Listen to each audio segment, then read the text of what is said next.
Yo, yo, yo, yo, yo. What's going on, Game Changing Network? Back with another episode of Donte Dog Stories. First episode was last night. Of course, this is episode 2. So, we're going to get a little bit more in depth with what's going on some dog things.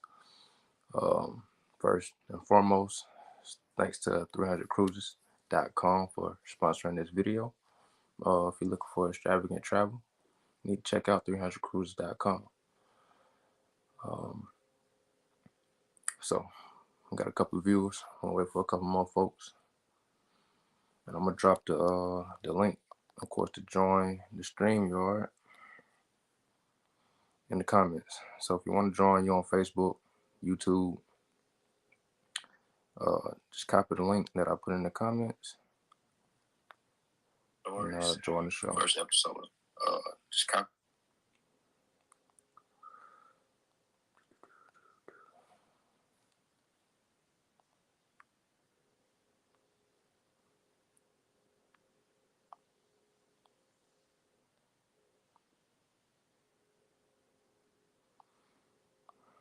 Alright, link in the comments for anybody on Facebook on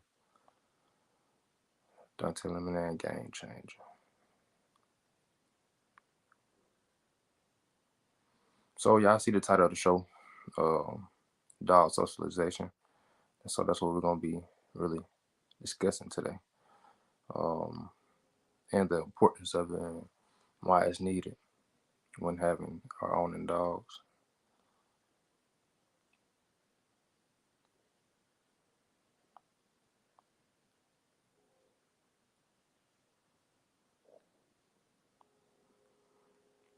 So we are live on Facebook and YouTube. And we probably will be going on TikTok as well.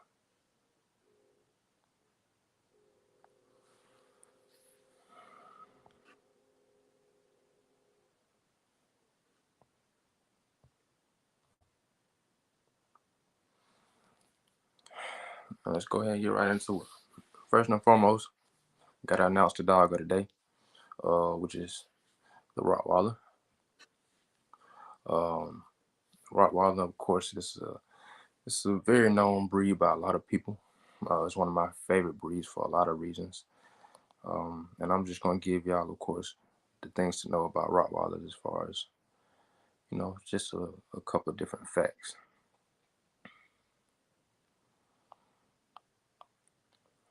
If you're a fan of a Rottweiler and you're watching, please put it in the comments. Make sure y'all also subscribe to the YouTube channel, Game Changing Kennels as well.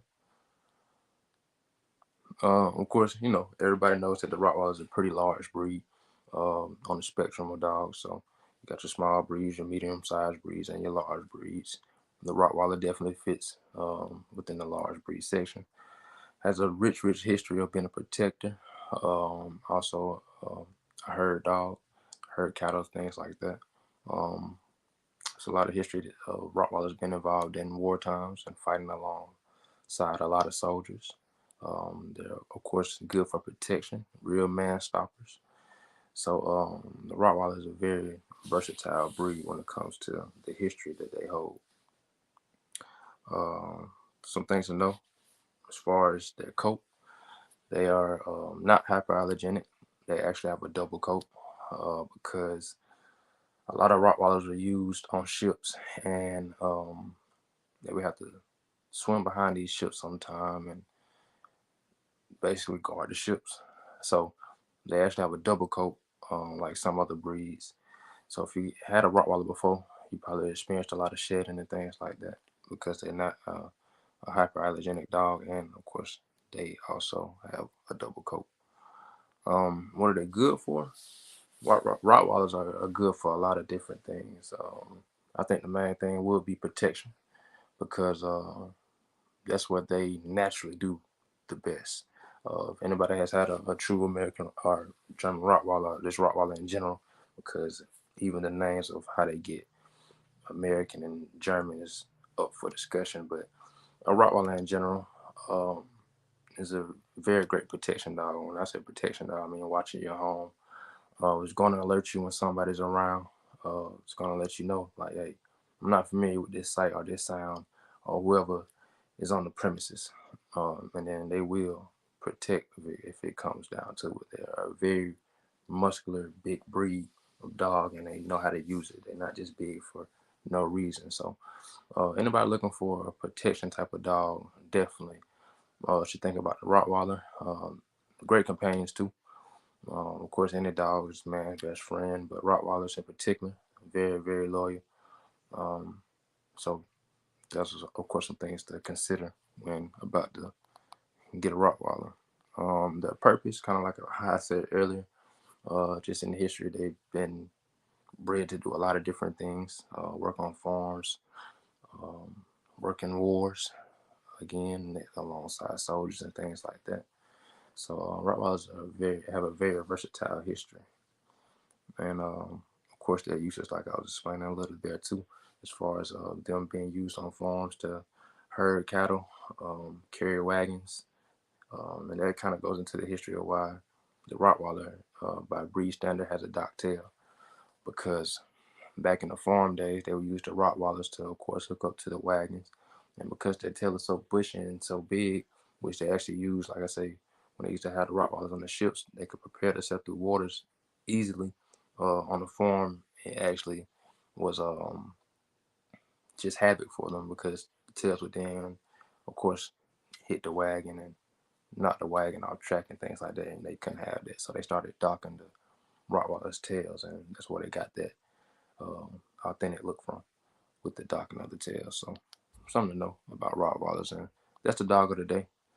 So we're gonna get into the topic of the show, which is dog socialization. So um, I think that's very important when it comes to dog socialization. Um, I think a lot of people don't take it as serious as they should, and they may find themselves in situations where they don't want to be in. When you're socializing your dog, you got to treat it as serious as you treat the obedience trainer. It's just as important. It's going to cost you, um, it could cost you thousands of dollars if not done correctly, and something bad happens just because your dog is not socialized, or your dog doesn't know how to react or just be confident within itself so it doesn't have to react. And I'm also going to speak on how to spot like different dog socialization issues and what is good dog socialization. So of course the viewers understand what I'm saying on both ends, not only um, what to look for, but of course how to correct it, and of course what you want as far as the results. So as far as what to look for in dog socialization, dogs pretty much understand each other. It's not like people where we can talk to each other and make each other upset. For dogs, it's kind of like body language. They understand body language. They understand sounds and smells more than they understand somebody speaking to them. So when it comes to dog socialization, a lot of people don't realize that they do too much talking when it's time for dogs to meet, or when the dogs are trying to figure each other out. A lot of people do a lot of talking, kind of throws off the atmosphere. It throws off the mood. So one thing about it, you want to always be calm when introducing your dog when it's time for socialization. And I'll back up a little bit. You want to start socialization as soon as possible. But just be careful on how you're doing it, especially if you're going to be taking your dog out in public.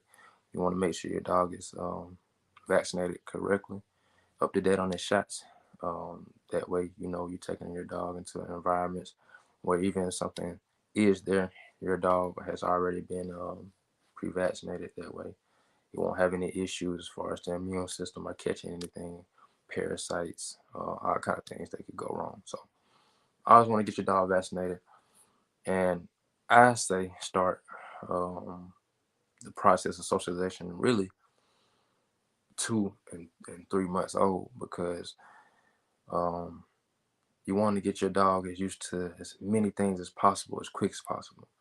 So you don't want your dog being 6 months just learning how to walk on a leash and seeing other dogs. You don't want your dog being 4 and 5 months just hearing cars go by, and things like that, because it could kind of hinder your dog in the learning process. So one thing I will always say is start as early as possible. 2 to 3 months is probably the best age.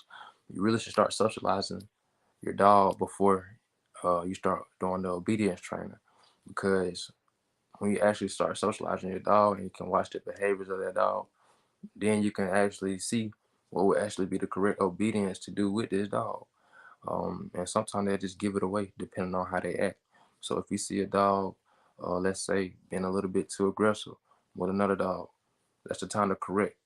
That way you can get in between it. As far as it being a puppy, you don't have to worry about, it getting it too far. But the times that you can correct it when they are a puppy, you kind of can key in on that, and then turn it into the obedience training. So little things to watch out for as far as a puppy. A lot of puppies like to play in older dogs and bigger dogs' mouths. That's a no-no. Don't let your dog just be nipping at an older dog or a bigger dog mouth, even though the older dog, of course, is not going to hurt the puppy or not trying to hurt the puppy. Those characteristics lead or stay with the pup until they get older. So if they become 6, 7, 8 months, they're a lot bigger dog, but they still have a puppy mentality. And what that causes is that dog acting like a puppy to adult dogs, and then you have conflict, especially if that dog lacks confidence, or um, the opposite dog lashes out for whatever reason. You never know, but you don't want to be in that position. So one thing to look out for: puppy nipping at the mouths of adult dogs. And if you, like I said, if you watch puppies, you'll see that they do this often. So that's one thing you want to nip out the bud immediately. If you see like a dog trying to kind of just like tower over a dog, like a puppy trying to tower over another puppy, or a big dog trying to tower over a puppy, just don't let it happen. Because that can weaken your dog's confidence depending on which puppy it is in the situation. Especially if you have a bigger dog towering over a smaller dog just to show its dominance. You don't want that, because that puppy could react in, of course, fight or flight, but out of fear, it can react out of fight first. And you don't want to carry on those type of characteristics with your dog either. You want your dog to be very confident. You want your dog to know where, if I go in this yard, if I go in this store, or if I go see um, whatever playmate, that I'm confident enough to know nothing's going to happen to me, and I don't have to do anything to hurt the opposing dog that may be there at the time. That's the main thing. You want your dog to always be within itself, knowing I don't have to do no extra anything as far as me to be in the space that I'm in. I don't have to react crazy. I don't have to react out of a fight or flight sense and out of fear, because that's a lot of times where uh, things do go wrong. So some of the keys: red flags. Don't let your dog nip in the face of an adult dog or an older dog. Don't let older or bigger dogs tower over smaller dogs, and don't let smaller puppies just tower over other puppies. Because, like I say, that carries on um, within that puppy and its mentality, thinking that that is okay, and you don't want that. Of course, the next thing would be food. When it comes to food, this is very important when it comes to socialization. Uh, Me personally, I don't run a yard where it's like everybody fend for themselves, or we got to eat the fastest to eat the most. It's not one of those type of yards. Everybody on my yard should be able to come to the bowls and be able to eat comfortably, not worrying about if somebody gonna snap at them, not worrying about if a dog is gonna come up from behind them and snatch the food away from them, not having to eat fast just because they think they're not gonna eat enough food. So that's one thing that I am really big on, is food aggression. If you have food aggression, I promise you're gonna have issues anytime you have to feed dogs in close proximity. Um, so with me personally, I always try to just, I'm always gonna make sure that none of my dogs are food aggressive. That's one of the first things that I start training on before obedience, before socialization. I'm gonna break it down with the food aggression, and make sure it's not there at all. Period. Because when you think about a dog's life, it's only certain times in their life that they doing certain things. You got, of course, they sleep a lot. Um, if you walk your dog often, they walk. Of course, they use the restroom often, and then they eat. So their eating is just like with people. Thanksgiving coming up, things like that. It's a ritual. So for them, that's an important time of the day.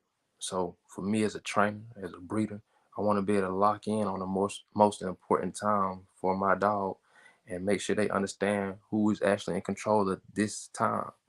Um, and that's where it kind of starts with the mentality. Like I say, I want my dogs to be calm. I want them to feel as if they're okay just to eat at their own pace. So I'm going to always train my dog to have no food aggression at all, to the point where another dog can come over and eat out the same bowl if I allowed it. I typically don't like to do that, just because things can get carried away doing that, because just like people, um, dogs have their own feelings and emotions. And sometimes when you have these females that may come in heat and things like that, that triggers their emotions to act differently. So you may have a dog that always acts normal, and then the second she comes in the heat, now she's snapping on male dogs, or she's snapping on female dogs, or maybe she's snapping on puppies. So that's one thing you always want to watch out for too, because the one thing about it, your dog gonna have to come in the heat if she's not spayed. So these are the things that you're gonna always have to be on top of, regardless. So you don't want to have any food aggression, especially knowing you're gonna have multiple dogs, especially multiple females, or have, like I say, situations where you have to feed dogs in close proximity. I'm gonna bring up a picture for y'all. Boom. All right, here you go. So now you see me with 5 different dogs. Of course, really 3 different breeds, but we're gonna say 2. Because pretty much these dogs fall under the bully spectrum and the Rottweiler spectrum.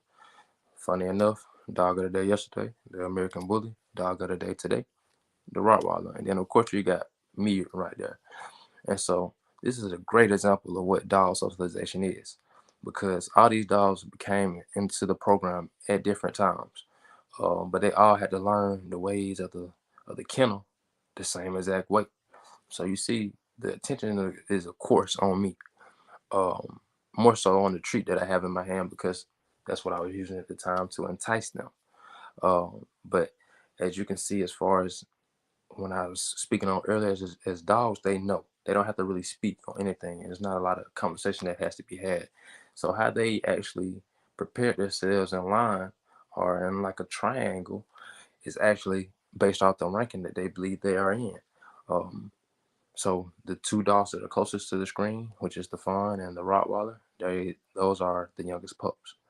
Of course, to the right of them, you have an older female, elder male, and then their pup in the back.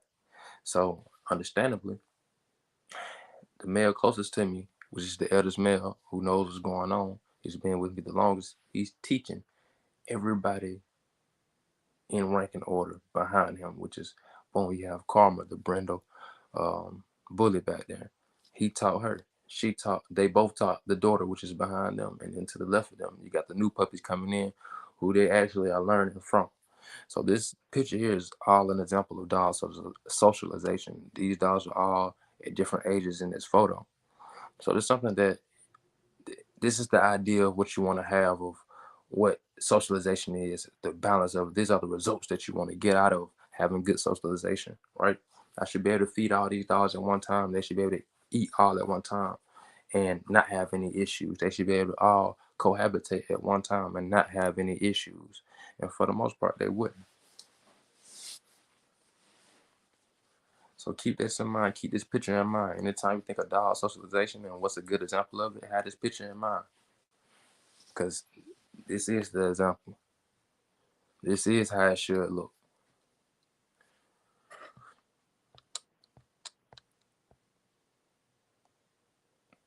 And like I said, those puppies, I mean, the Rottweiler was as young as 3 months. Lori, the American Bully, she was as young as 4 or 5 months in this picture. So it doesn't take long for a dog to understand socialization because they already live like that. It's not hard. You as the trainer, the pet owner, the human, have to be able to read into these things and understand which dog pairs up well with other dogs, so you won't have these issues.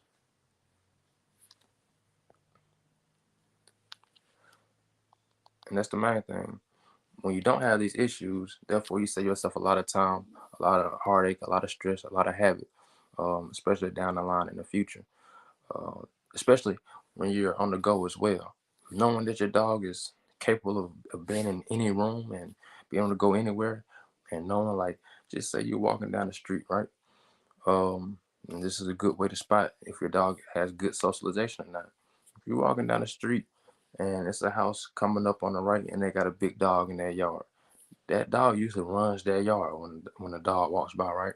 And if your dog is at that gate trying to get at that dog too, that's not a good sign of good dog socialization. I mean, you need to switch it up.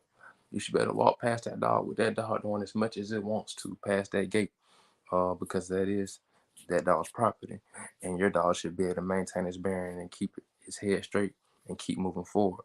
That's a sign of good socialization. That's a good sign of a confident dog because they realize I don't have to get in the mix of that and still be myself. I can keep straight and still be myself, and nothing's gonna happen, right? And that's what you want, because had that dog was able to get out that gate and come jump at the dog that you're walking, and your dog overreacts or just reacts to what's going on, something bad can happen. But if your dog is confident and realizes that, hey, I don't have to act on it, then that dog that's coming tomorrow, that dog, I promise you, will feel that energy and would stop. I done seen it in action. I've had it happen to me 3 or 4 times. I'm talking about where a dog coming full blown, looking like it's finna attack my dog. But me knowing what I know, knowing my dogs are socialized, if I overact, my dogs will overact. The other dog that's smaller will overact as well, cause for a bad situation. Therefore, in all 4 cases, I never overreacted. Now, the first time I was kind of nervous, but after seeing it happen my first time, I kind of understood, like, oh, okay, it really does work like that. When your dog is socialized, your dog is trained, your dog is balanced, you really don't run into any issues because, like I say, dogs kind of understand each other already without having to speak. The energy kind of reflects. So a dog can tell another dog, like, I'm not with all the rah rah, if that makes sense. Like a dog energy can send out to another dog to say, hey, you can just calm down because that's not what I'm here to do. And I've seen that. I've had a dog that's been right next to a dog fight and just looking, not trying to get involved, not trying to help, not trying to do anything, just looking because of how confident they were. They understood that they didn't have to get involved in that. So it's really like humans.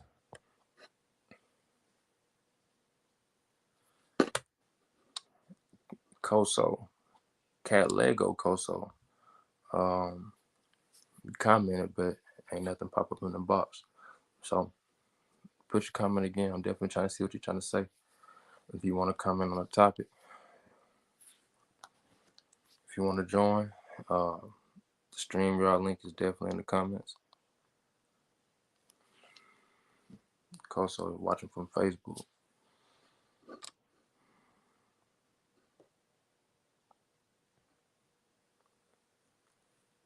So yeah, as far as socialization, like I said, it's just as important as dog obedience. It's one of those things that, like I said, you have to key in on early because it is one of those things that when you start early, the mentality of that dog changes the perspective on how that dog is going to live and how happy that dog is going to be, how confident that dog is going to be as an adult.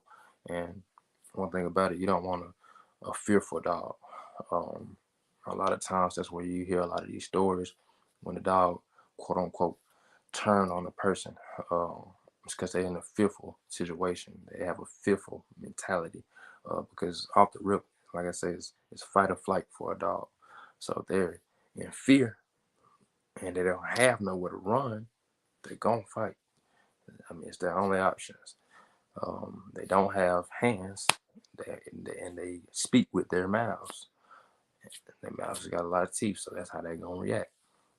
Just you have to always keep that in mind.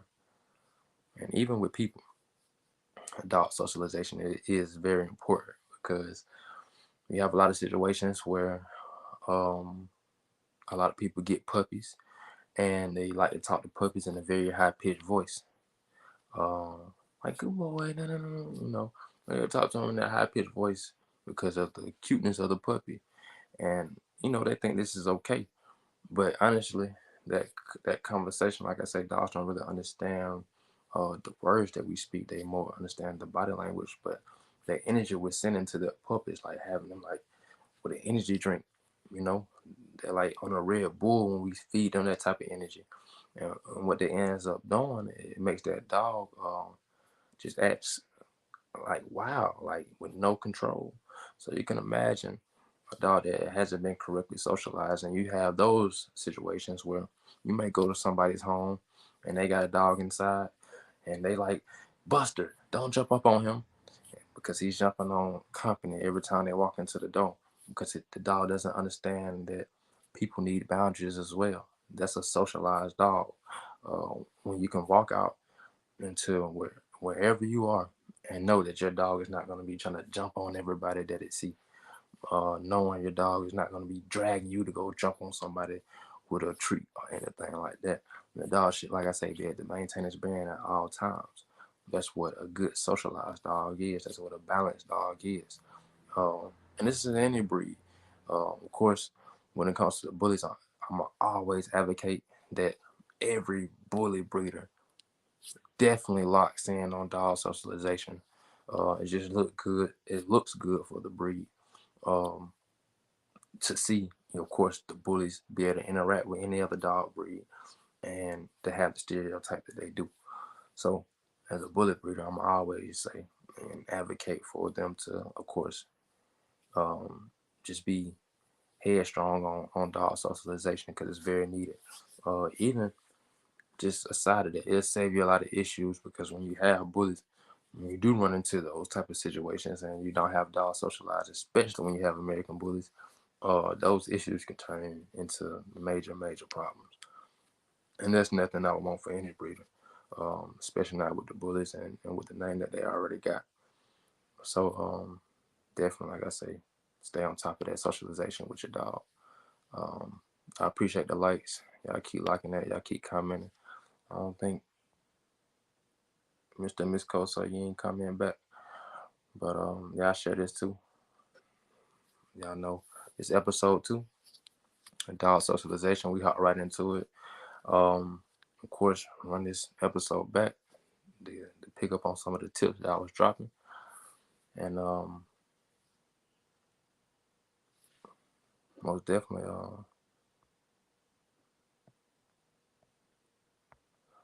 stick to that dog socialization because it's more important than people give it credit for.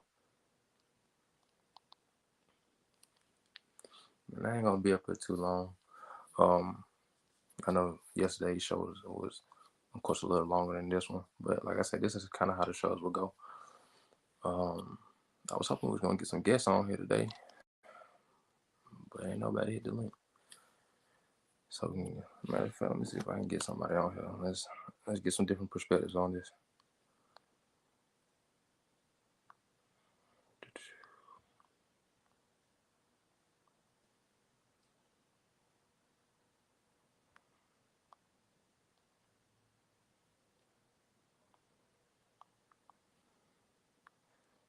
If you're watching and you anywhere besides Georgia, come at your state. Let me know where you from.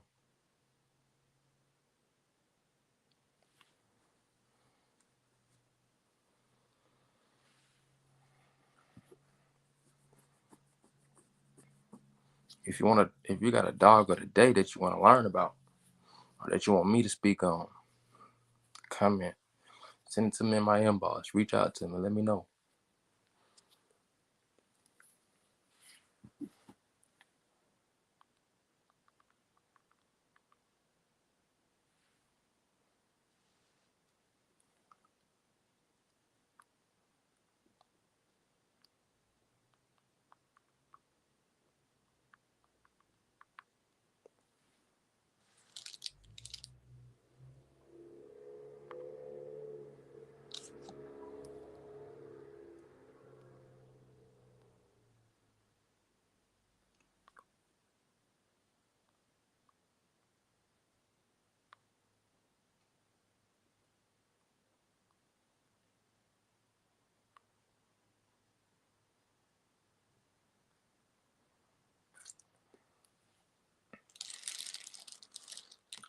Anybody watching want to join the show?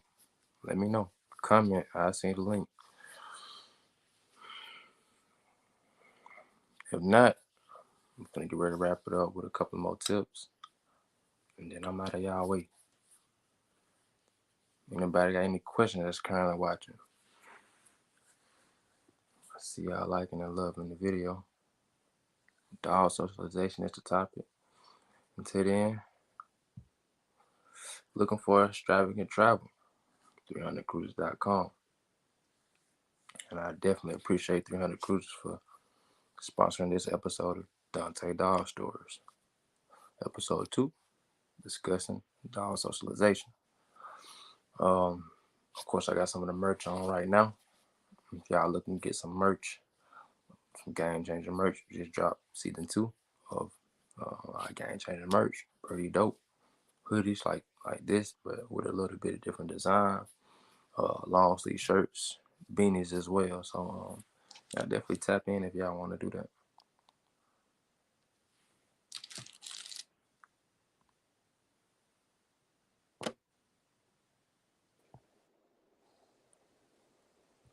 Yo, Yo, what's going on, my guy? what's going on? What's going on? You already know, man. Trying to get these folks some knowledge on about what this dog socialization really mean. Oh yeah, the dog socialization, boy. That's Yes, something sir. right there that you definitely need, and you definitely don't want to play around with it. You definitely want to hit it hard, like you said. Like that's something that like you need in your yard. You know what I'm saying? Cause Well, you hold up, know, hold up, hold up, hold up. I know who you is, but of course, it's your first time on the show. You the very first guest on the show. yeah, Want to definitely appreciate you for coming on the show. But let the people know who you are. so oh yeah, how could I not? You know what I'm saying? Come in like that. But what's going on, y'all? My name is LaRon Howard. You know what I'm saying? Uh, you know what I'm saying? Owner of Howard University. You did what I'm saying? That's my program. Uh, currently in El Paso. So you know what I'm saying? You know what I'm saying? And I breed bullets too. I've been doing this for a little while, and Donte put me in the game, early on. As far as like educational tips and all that. Of course, I always was kind of like doing a little research myself, but I ended up hitting my boy up about 2 years ago, and starting to really tap in. Was that 2 years ago or a year ago? Yeah, about 2 years ago now. So as far as uh, Yeah. what do you consider um as far as good dog socialization? What's good signs of good dog socialization to you? Good signs of good dog socialization would be like, say for instance, like I mean, pretty much like for me when it comes to dog, like if a dog can come in a room and my dog is, you know, not necessarily phased by the other dog or like, you know what I'm saying? Like if the dog comes in the other room, my dog isn't just super duper alert or like super duper, on the defense. Like they just kind of, it's almost like they're welcoming them in. If you get what I'm saying, like if this dog come around, this dog ain't they ain't got no type of guard up or nothing like that. It's just cool. It's chill. You know what I'm Okay, saying? that's And then right. eventually, sniff each other, whatever. All right, cool. Okay. So as far as dog socialization, um, where is it on the priority list as far as your kennel? Is it something you worry about a lot, or is it something that you put on a low totem pole and you feel like it'll come together as it go? How do you feel about it? Well, I would say at the moment it would be something that I'm pretty much trying to hit on the head because I got a situation right now where I have a female who I recently picked up about a month ago, and I'm still trying to work on her being around my other dogs and stuff like that. And So so you said you got about a month ago. What are some things that you tried to implement then when you first got her that kind of you felt like was gonna make the transition smooth as far as the dog socialization part? because of course you got different little things that you can try to do. If you want to put two dogs in the kennel next to each other just so they can sniff each other before you learn the temperaments of the dog. But what are some things? Are there some things that you did try, or what Yeah, process did you take? there are definitely things as far as like that, like you said, like as far as the kennel, having a dog, like maybe having my other dogs in the kennel, bringing the dog around, letting her see them through the kennel, possibly kind of get some interaction a little bit, and then eventually I did try to work my way of taking the dogs out of the kennel, uh, and it still wasn't too bad. It's like I would notice certain things because you know honestly, a dog's behavior can sometimes tell you a lot about them in the sense of like you might, you just kind of try to figure out their background, where they might have come from or anything like that. And I could tell that this dog seemed a bit rough around the edges and What do you the mean rough around the edges? rough around the edges, like very alert, very like any type of dog, any type of animal that comes around her, it seems like she is on the fence. You know what I'm saying? So she had You high know, prey drive, yeah, but did she pretty have good much. confidence with that prey drive, or did she just have just prey drive through and through? Hmm. I'm still trying to figure it out. I think it's prey drive through and through because I done took this dog on walks and man, I'm talking about it could even be nighttime. I might not even see anything, but she's looking for something. Every house we walk by, every corner we turn in, she's looking for something every time.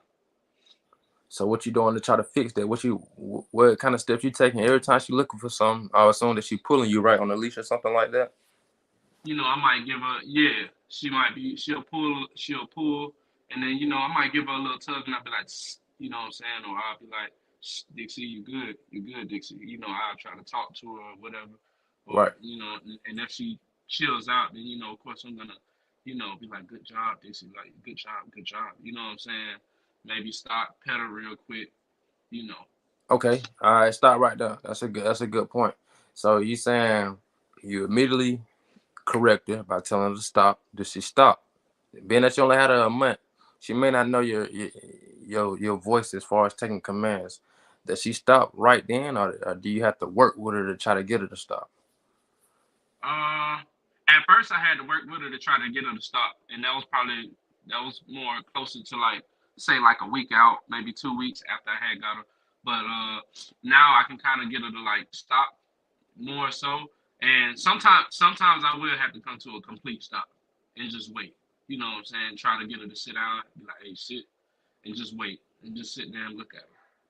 And at what Probably point? give her like, What point do you praise her? Because of course, with dog socialization, it's gonna be a thin line because it's always gonna be like I was explaining earlier in the video, just a fight or flight situation. So you've already said that she has high prey drive and the confidence may or may not be there. Uh, so one thing about it, of course, when you correct a dog and you're scolding them, they don't know. Um, of course, like I said, when we're speaking to them, they don't know the body language. So if you're scolding them to tell them to stop, that kind of drowns their confidence, right? And so the reason I'm asking that, because in my head I'm seeing, okay, you correcting it, it may drown the confidence, maybe, and then you're going to praising her.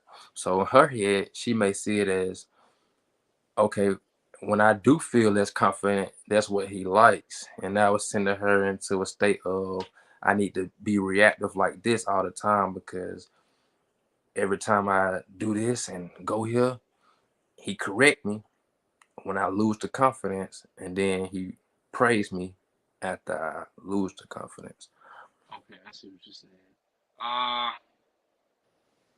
hmm. Sometimes now, you know what? I'm gonna go back on that. Sometimes I still let her get away with doing, not necessarily get away. Sometimes I still let her be her, but I guess in the sense of like if she's really trying to like pull that direction, then yes, that's when I do it. If she's trying to pull that direct, like it's one thing to be, it's one thing to be like left, right, alert. You know what I'm saying? Let me look around.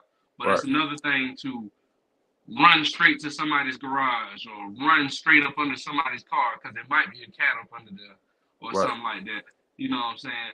But I still get what you're saying in the sense of like that could be giving her the message that okay, he doesn't want me to be that. You know what I'm saying? And the reason I say it is because only because your situation, right? Everybody's situation is gonna be different. Now, as a puppy, it's gonna be different. If you raise this puppy from a puppy, it'd be different. But the fact that you got this dog a month ago, you gotta be cautious of. Okay, I gotta break this dog down to understand how I see things, right?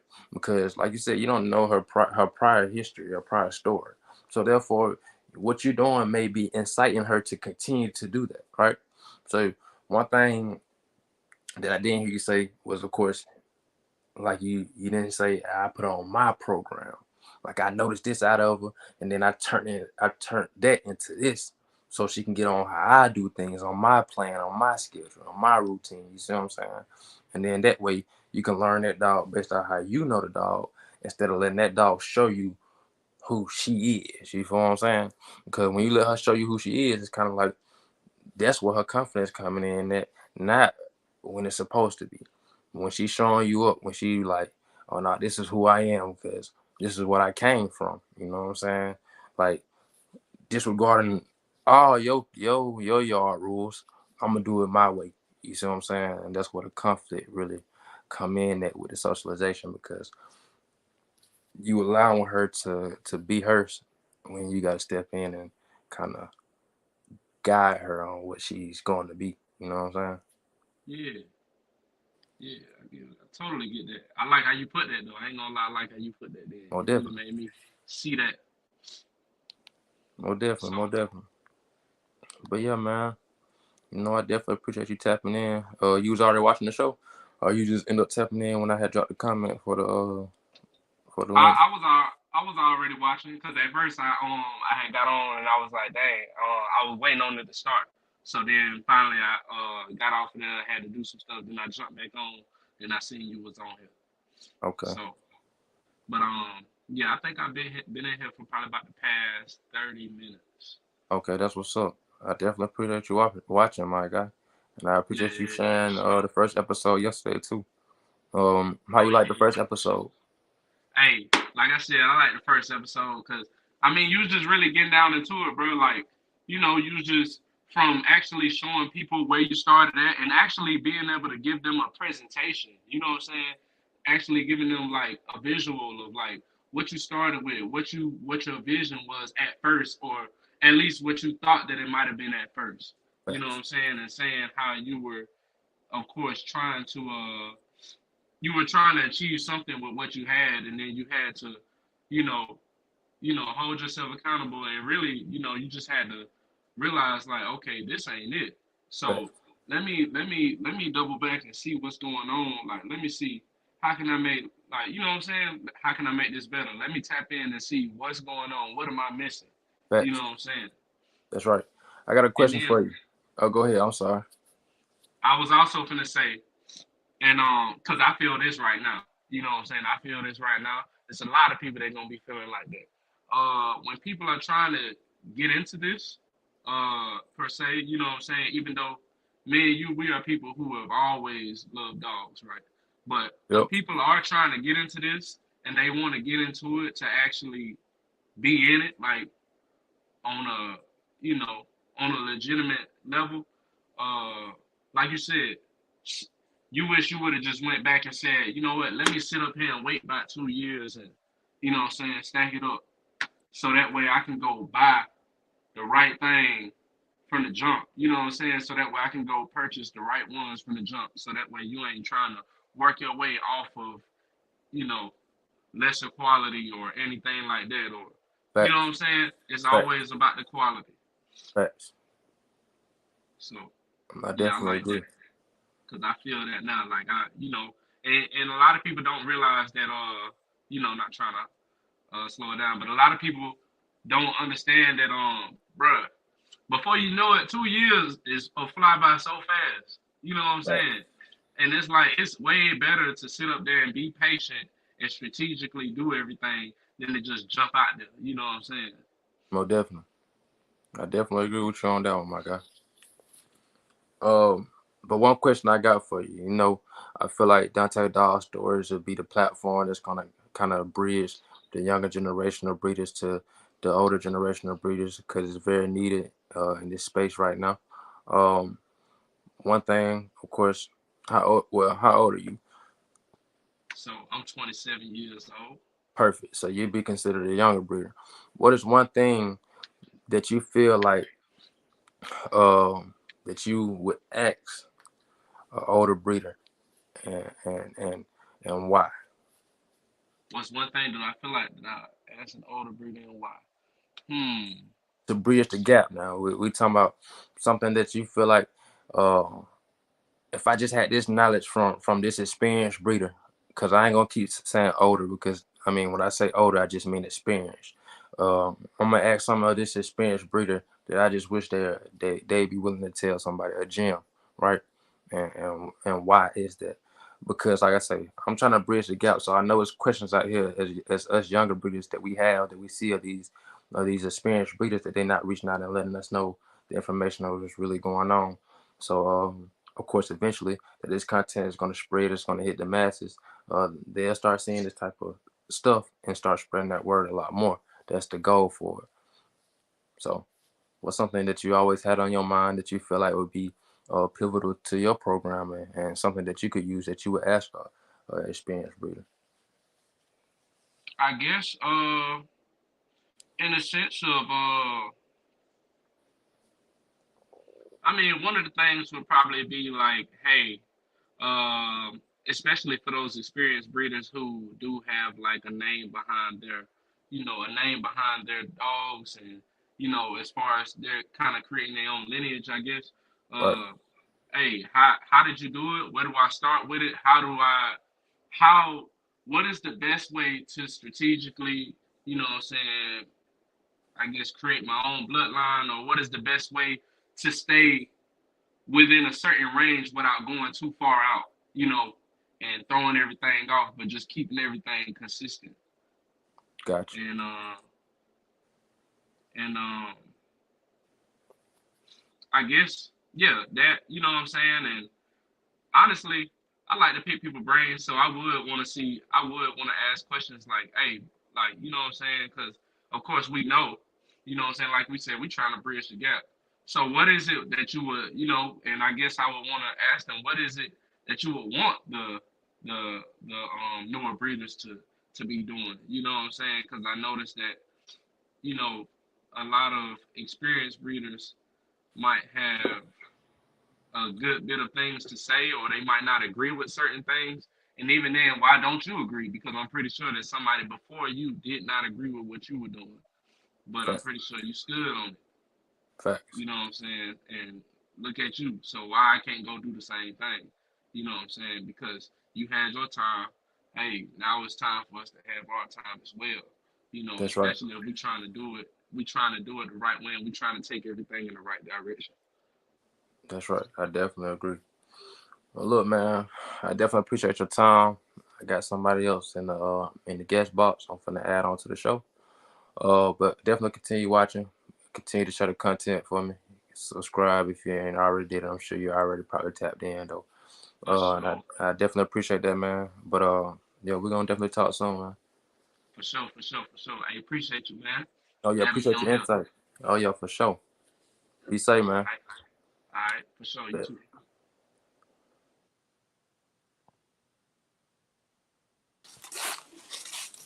Yo, Yo, yo, what's what's good, going bro? on, man? How you doing, bro? Can't complain, man. Just living life. You must be outside on some dog stuff right now. Hell yeah, you already know that. Always on the dog stuff. That's I'm right. I'm new to the outside shit right now, so every day is how can I make it better for him? Okay. All Yeah, right. That's all right. but I'm about to let you peep their little setup. Okay. Well, I learned how to turn this shit around. I think. All right. Well, of course, to start off, uh, appreciate you for coming to the show. I know who you are. But while you showing everybody what's going on, let these people know who you are too. You know, I'm Ghetto Angels Dodge. My name is Deshaun. I'm out of Philadelphia originally, coming out of Atlanta. now, for the past 3 years, I'm breeding pocket bullies, and I'm still dabbling with the pitties, the American Pit Bull Terriers. I've been breeding for about taking it serious. I say I've been doing that for about 4 years now, and dedicating most of my time, majority of my time to them, and just trying to bring the best out of the breed. And as a whole, these bully breeds got a bad rap. I feel like it's my job. It's the weight on my shoulders to change that. So That's right. I do what I can. I'm not perfect, but I learn from my mistakes, Most and I feel definitely. like it makes me the best breeder that I can be at the end of the day. So that's a little bit about myself. Back. Okay. Okay. The topic of the day was dog socialization. Um, are you familiar with, of course, dog socialization? Do you prioritize that on your yard? Oh, for Have, sure, bro. okay. Got to. Uh, if your dogs ain't socialized, man, that could lead to a world of trouble, man. That could be dog fights. I mean, the one thing you don't want to happen but can happen, biting people.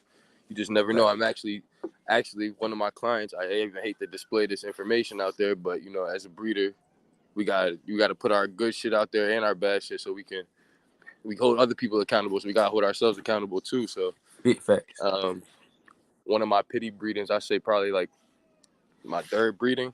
Right. Uh, one of the puppies off of there just got put down. I say Mm, puppies because they all the dogs I put out as productions, they always gonna be puppies to me.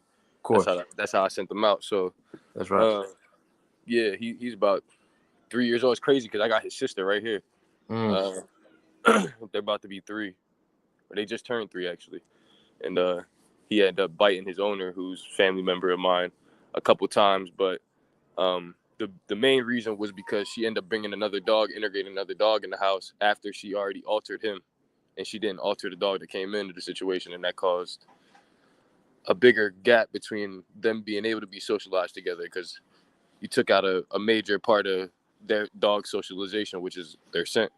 They need that. facts. So once you snip a dog, I don't know if people know that or not, they lose that ability to determine who's who, and that could lead to a lot of issues with dogs because they rely on that to feel safe or comfortable in certain situations. So that's a big thing for me, especially with having over 5 dogs. You gotta make sure you're socializing them not just with each other, but out in public with other people, kids, especially kids.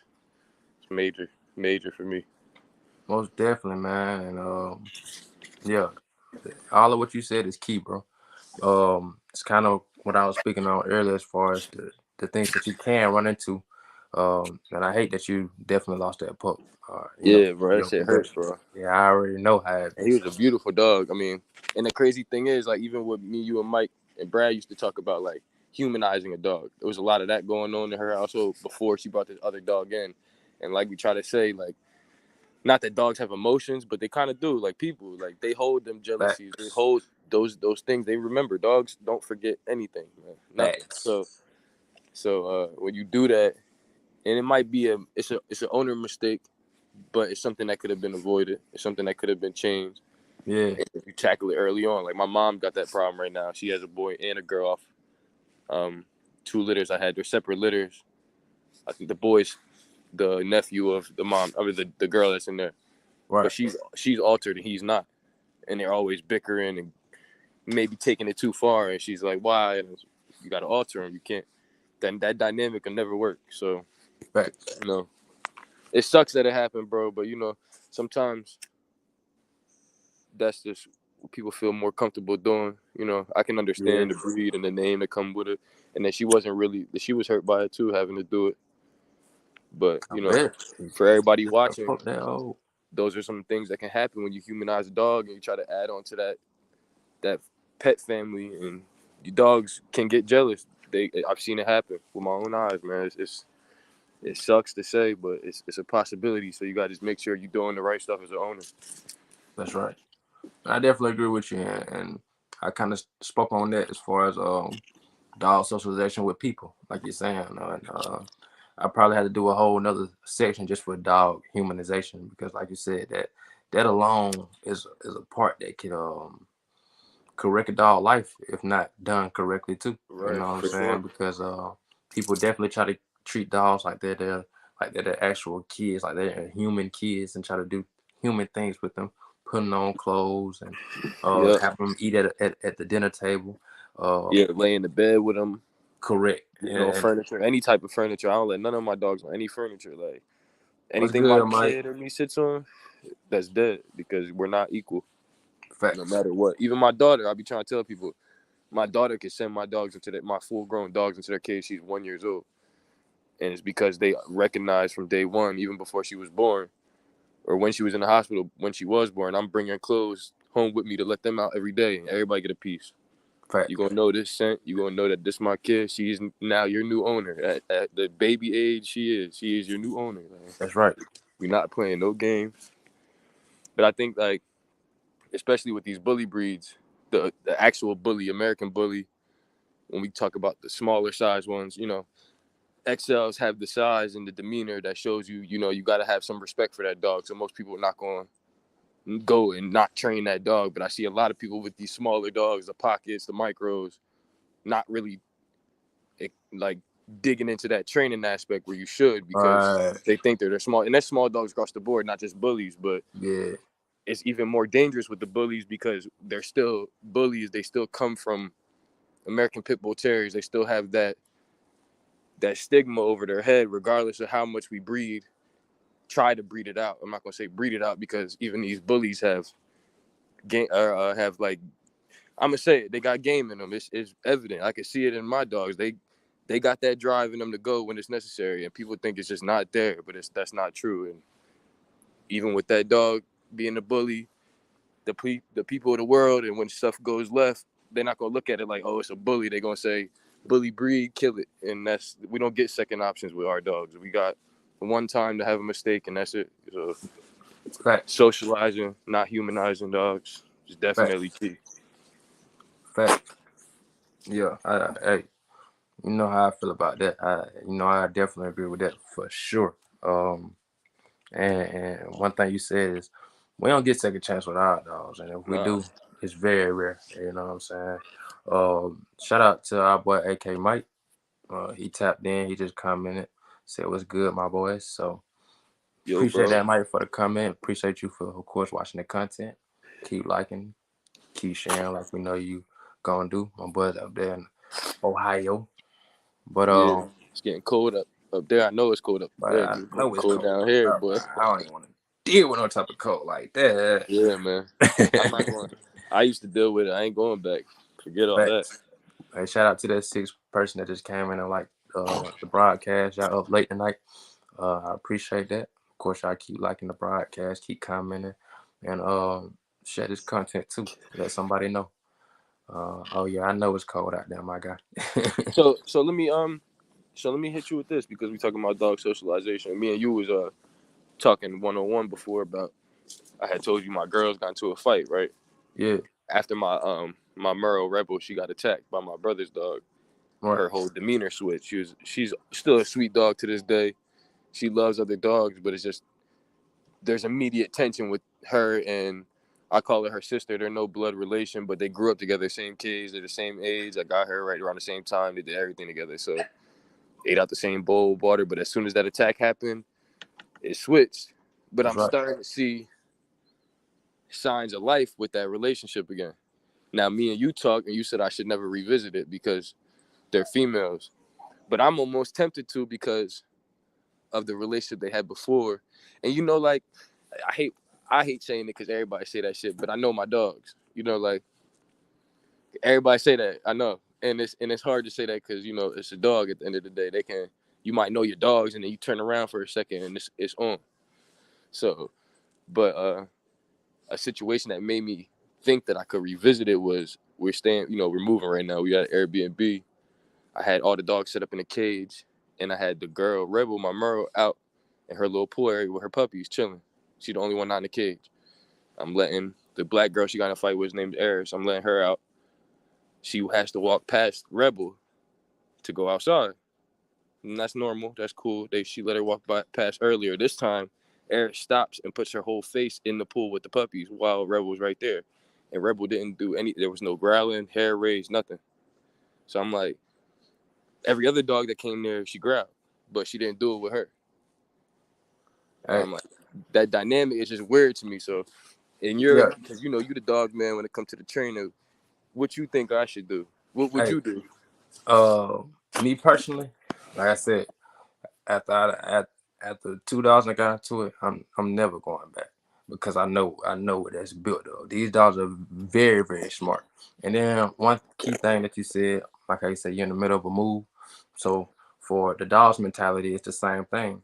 Uh, there may be that move may have been a lot for them to the point where that dog may not want to react in the sense of how it did prior. And then Mike said something as well. He coming. He said, "Be extremely careful." He said they will go back at it when you least expect Oh yeah, that's what I'm afraid of. it. Exactly. And But I see, mean, not to cut you off, no, you good. but the initial fight between them really wasn't nothing serious. So I'm gonna give you a little play with Eris. Eris is a very like I always call her a boy. I call her a she-male because she's just that. Like she got the size to her. She's just a big pit bull. She's not your average girl size pitty. So she plays rough. She's just real rough. And I Right. think that's what triggered Rebel's reaction. Like, and the dog that attacked her was the same color. So I think it kind of threw her for a loop. Like, oh shit, the bitch is back. Like type shit. Like, and she only grabbed her arm. That was it. Like she kind of mangled her arm a little bit. It wasn't nothing serious. She was back up and running like a week or two later. But It was it both of just them dogs' didn't first fight. to like real like get it in a little bit. Like even when Rebel got attacked, her back was turned. The dog, my brother's dog, came up behind her and grabbed her, so she didn't even get a chance to even like. It wasn't a fair fight. She got snuck pretty much. Like the dog went through my legs and grabbed her, type shit. So this is the thing when I asked that because you saying like she grabbed her arm or whatever, right? Usually when it's a dog first time getting at each other, like they testing each other. You see what I'm saying? Yeah, for sure. So it's only for them to get to the next point. So the next time, it's like, okay, I know what the leg do. Let me see what But everything else do. Yeah, exactly. You know what I'm saying? And they measuring each other up. It become a game, and it's kind of like giving a dog a treat to do something. You know what I'm saying? Like eventually they gonna go back to that because after they had that feeling, that rush, or that what's like you said, it's already in them. You see what I'm saying? That's in them. That's naturally already in them. So once they yeah, get that feeling, that rush, you know what I'm saying? Like you used to hoop, right? for sure. So you done had spurts, times you just went off, and you know what Yeah, that feel like. yeah. It don't come every game, but you had them spurts. You like, oh, like I'm feeling I'm myself. on. Yeah, Exactly. Same thing with a dog, bro. That adrenaline, because that's their sport. Just like now, hooping your sport, you feel what I'm saying? When that time comes, you don't really think about what's going on. You just hooping. right, Same right. thing with a dog. It's already in them. You see what So I'm let me saying? ask you: are you only saying this because the fact that they're females, or would you play the same way with your males? Because Yeah. I'm always a big component of the males don't. Not saying they won't try to kill each other, but in your pack, they more so just fighting to see who top dog is really. Like they not really gonna hurt each other. At least with my dog's experience, I haven't really seen them really try hurt each other until I got this bully. He's the first one that ever really, and that was when my girls was in heat. Since then, they've been cool. It's calmed down. Like when the girls is in heat, that's when he want to get busy. He want to prove himself, I guess, or show that he got he got what it take to be the alpha or whatever. I guess that's what's going on because he's the Right. youngest too. Right. But would you not ever revisit it even with your males, or is it just Nope, across not the with the board? males either, because with the males, it really don't come down to the male or female thing. It comes down to how many times this dog had to fight for their life. Because regardless if it's a male or female, if it get hit and it's already been to the brink of almost losing his life, it's always gonna fight out of that. It's always gonna have that fight or flight sense and knowing I almost died. So regardless of who coming at me, I gotta kill what's ever coming at me. So So so if it all right, so what if it don't? But that's the thing. Like I don't think the fights ever got like that. Like where they really was fighting the charge. It was a life or death situation. I never had a life or death fight. Like you know how Mike tell us like, oh, my dog was ripped open from side on sides. The armpits, both of the armpits split all the way open. I ain't never get a fight like that yet. Like none of my fights ever go that way. Like it's always just like it maybe was a play. Like that's why I think the girls was like I think they was play fighting, and then it just kind of went too far. I also think my oldest girl is an instigator in a lot of this. Cause Right. her ass be coming out the woods after, like during the fight while I'm coming out. That's how she be playing it. I think she the one that kind of egg it on and Facts. then dip off at the last minute. That's why that's the only reason I say I would think to even try to revisit it. Cause if it was I had a damn near say like when Rebel got attacked by my brother's dog. That's the situation I would never put them in the same room together ever again because she really almost did kill Rebel. Like, and Rebel wasn't even expecting it. So I know that kind of threw it, but even my two oldest boys, they kind of scrap sometimes. They don't, but they never get into it. Like, never really seriously get into it. Y'all going the wrong way. Come on. Hold on. Let me let these Oh, monkeys out real quick. Come What's on, going dog. on, Mike? Come on. Almost knocked me the fuck over. yeah, Can you hear me, Mike? yeah. Can y'all hear me? Yes, sir. Yo, gang. Good. So, I know you've been listening in, and Yo, chill. I want to get your perspective on it too, because I know you kind of dealt with it as well. But of course, coming onto the show, I know you, Deshaun know you, Go. but let's let the world know who you are too. I'm AK Mike, Anonymous Kennels, based out of Ohio right now. I've been breeding bullies for about 3 years now. Breeding dogs for about 5, 6 years. Started off with the American Pit Bull. Uh, that led me into the American Bully. I wanted more substance, more size, mass, all that. But yeah, met Donte through a breeding. We was about to get done. Been tight with him ever since. Real respectable, real stand up dude. So I fuck with you, and you already know that, bro. Facts. Most definitely appreciate that, and that's most definitely facts. So, uh, But but But yeah. I seen you, of course, come in the section as well as far as being extremely careful, and that's the take I kind of had on it too, based on my experience with certain dog fights that I done had with certain dogs. So of course, Deshaun, he's saying, of course, you heard him. He wants to try it based off what he know his dogs to be. So, what's your take on that? So I'm in the same situation with you right now. Like, I had dogs that fight that's getting along right now. But like I only trust it when I can control it and no other dogs is out. Um, because honestly, bro, you never know what triggered that situation. And to me, like it could have been like my fights never happen when I'm here. That's why they go so far. If you there on hand, what happens if you're not there? Your girl there and she can't stop the fight. That's when they start getting extreme. It's not when you're here. When I'm here, Shot fight to death. 2 seconds, 3 seconds. But when I'm not here, it's gonna get bad. But the thing I'm saying is though, like when they get into a fight, bro, we never know what triggered that shit. So the smallest thing triggered it, get in, is you gonna wait. But every fight makes them worse. So the Facts. first fight makes them more aware. They more aware. Second fight, start feeling themselves. All right, I know what to do this next time. So they just like us, but they're gonna figure it out how to get better and better at it. And every fight works. So if you let it happen again, is when you start running the real problems. So like I got a female right now that was in the fight. That was both the females were in fights. They fine walking together, so I let them back in through the backyard together, and her kennel was open, but a little bit of food left in her bowl. That dog walked past it, she grabbed her instantly. But the dog never even looked in her bowl. They've been cool for like 2 weeks, but as soon as she go for that, walk past that bowl, she grabbed her, and Facts. it was something that quick. But I was here, so it lasted 2 seconds. I broke them up, and they no wounds at all. But it's you never know what that trigger is, and shit like that can happen. Chaos. Go. That's why I say always just be careful, and even if you do try it, just try it when you like it's just them two out Oh and you yeah. over. I learned the hard way. I don't never let my girl do nothing with the dogs out while I'm not there no more, bro. She gotta let them out in certain groups. She know her pairs. These the two Yeah, you could let out together. All that. That's it. Cause that's I've gotten calls while I'm at work like, yo, these motherfuckers over here doing this, this, and this. And they up the street. I can't get them to come back. Nah. yeah. Facts. So Oh, Okay. nah, Um, I just be, I don't.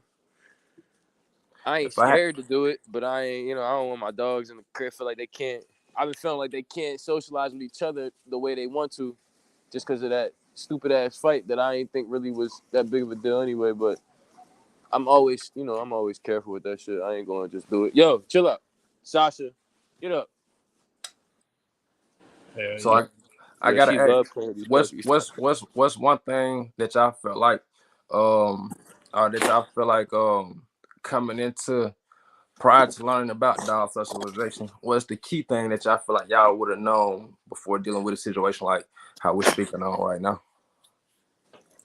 You saying like something we already knew or something we wish we would have known? Prior, like coming in when you first came into the game, probably right before your first fight, what you would have wanted to know at that point that you know now. Shit, how to get them motherfuckers up off each other without hurting anybody, or really doing damage to yourself or any other person that's around. Because like in the midst of a fight, they might not really get what's going on. You reaching and grabbing the motherfucking dog, that he could turn around and snap you. They in the like you said, they in the game. So Facts. I wish there's certain techniques that I know now that could save the dog's life on both ends and chaos. Leave her alone. And prevent you from really doing any further damage to either dog. Like stopping them from doing. Hey, yo, you serious, dog? Yo, this dude he just grabbed my phone charger and tried to run with it. Hey, stop. The Chill out. puppy, dog, crazy. Me personally, I wish I'd have knew about the hierarchy. Because you can, even with socializing your dog, you can think your dog is cool with everybody in, but certain hierarchy that too.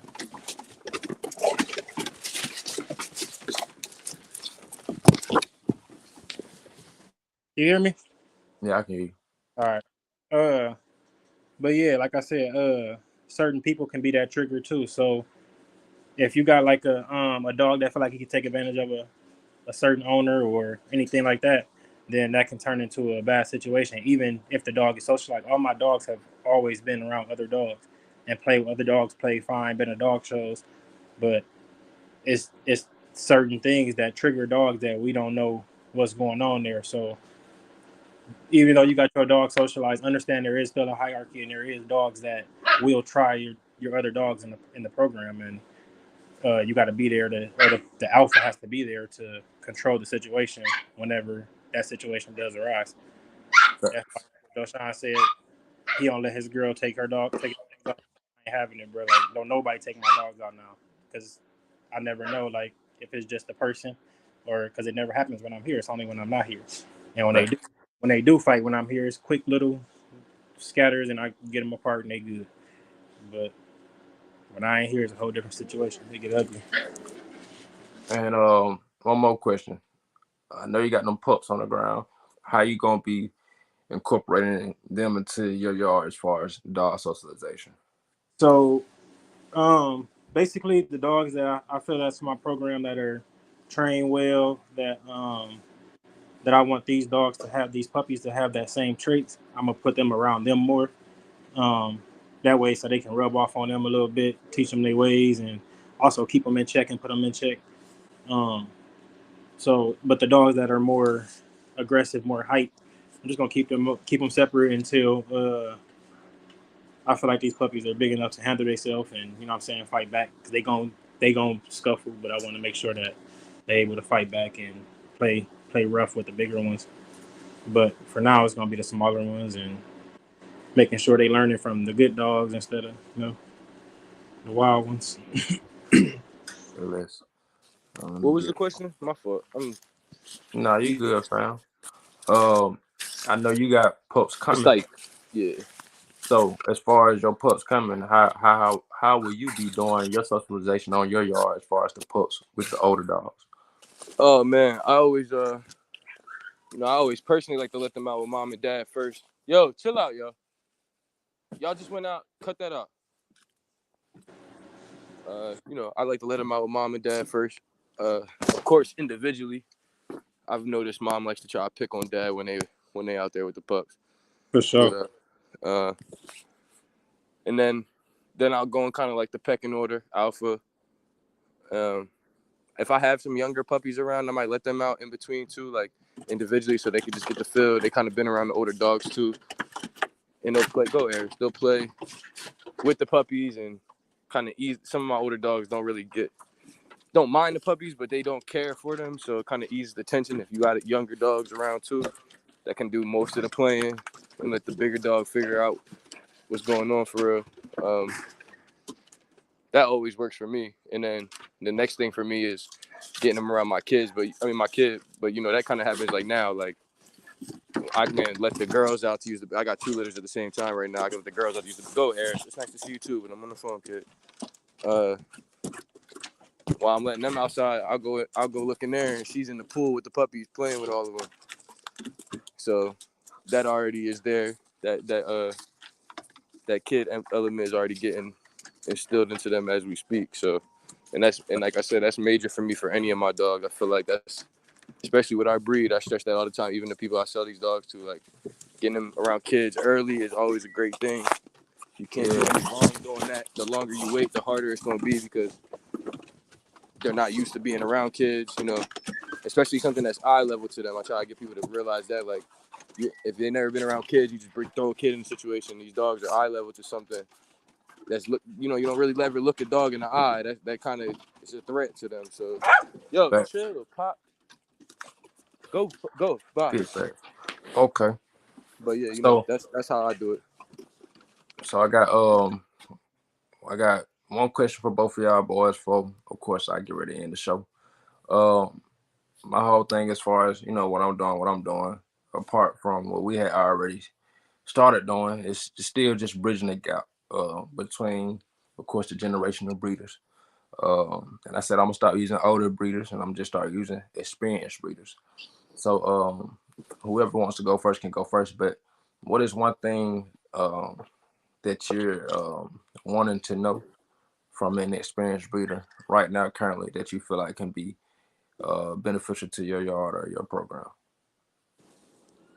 I think something that everybody need to know is what keep you going. Because that's what that's what this game is. Because the work is hard. It's not people think it's easy money and it just going you gonna get a check and these dogs gonna sell easy. They don't sell easy. The puppies a lot of work to take care of. The big dogs are a lot of work to take care of. Shit happen where you can't leave them now and all kinds of shit. It's more you gotta when you come into this game you gotta ask yourself what's gonna keep you going. And to me, I want to know from a bigger breeder what kept him going for years and years, and he never tapped out because I done had hard days where I was like, man, fuck this, I ain't about to do this. But every time it's that passion inside of me that to do this shit is why I ain't gonna go nowhere. But I just want to know what keeps them holding on to it. I know it ain't the money because the money ain't as great as everybody make it seem. Facts. Hey, that's a damn good question, my guy. Yeah, that's a that's a hell of a question. I feel like that should be every breeder's question. I feel like Most definitely. everything else. I mean, it's really like your preference. I feel like with this breeding shit, like the color of your yard, the colors that's coming off your program, the structure you like. It's all about what you like. But that one thing, like what does keep your drive there, that's something that I feel like most breeders out here can't even really answer. But they're probably, I mean, like Mike said, there's some older breeders out there that got them answers for you because they've been doing it, still doing it, and never swayed from it. And the What would money, be your one question then? shit.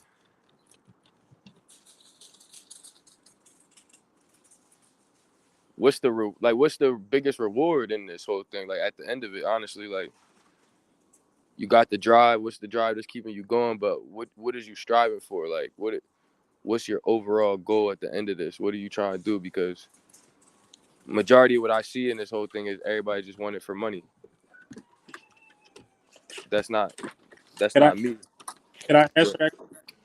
huh? Can I answer that, Dante? Yeah, most definitely. Good. Move.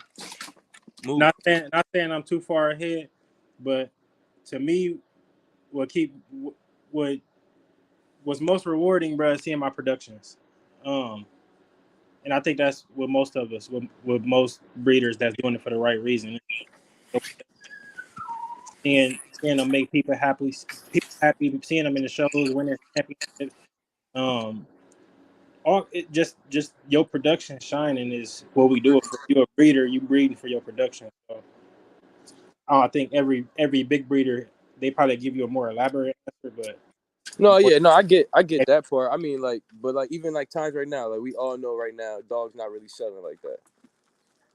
It's just the climate that we dealing with the economy and all that shit. It's just everybody being fickle with their money. So when it's times like this, I'm not saying this personally for me. I just know other people that probably out there that might be getting discouraged by it. Like you might see your production, they might be great, but they not going nowhere. They at your crib.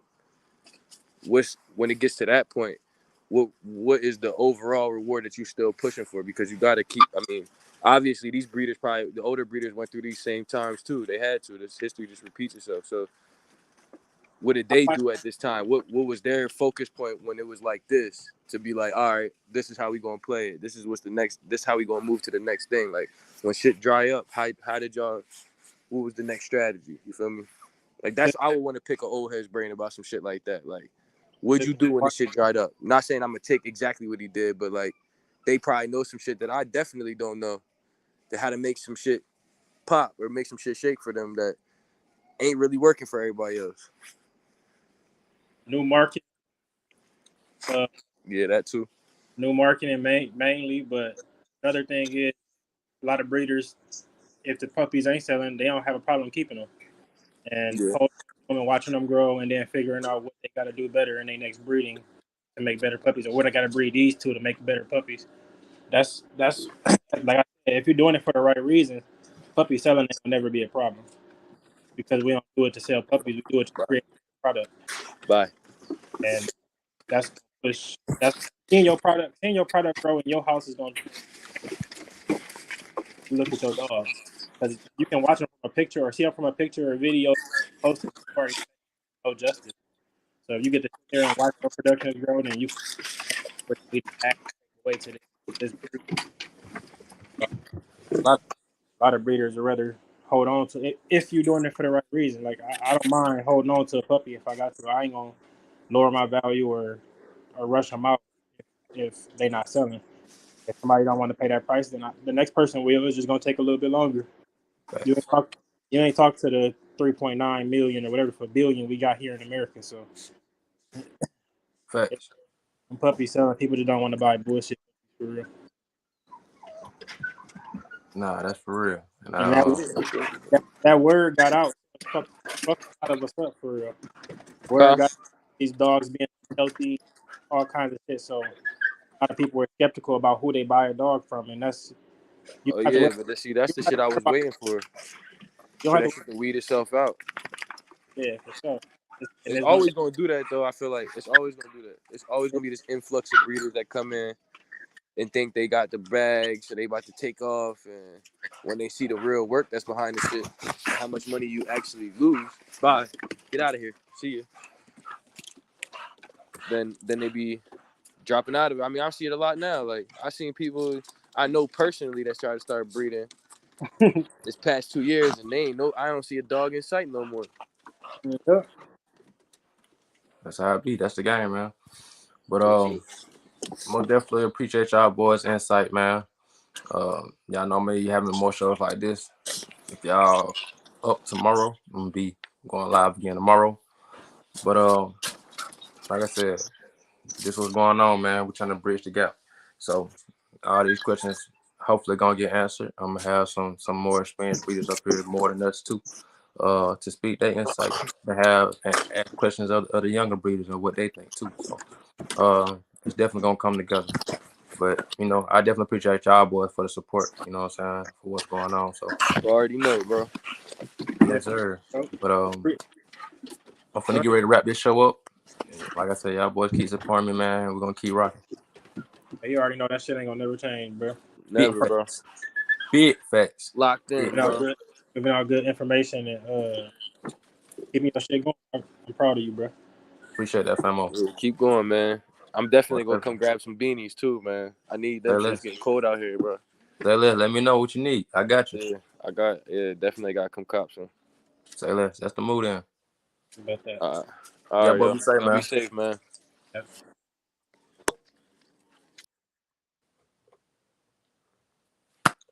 So again, sponsored by 300cruisers.com.